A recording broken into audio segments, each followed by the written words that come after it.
Ani-ana ang mga dagkong balita karong adlaw sa One Mindanao.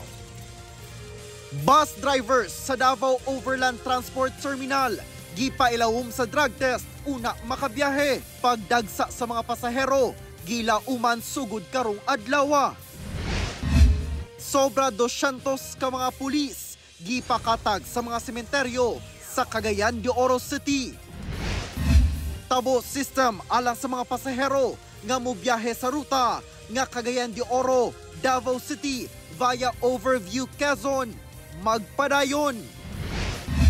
Wala na human ug wala na tukod nga farm to market roads na diskubre sa DA sa Davao Occidental.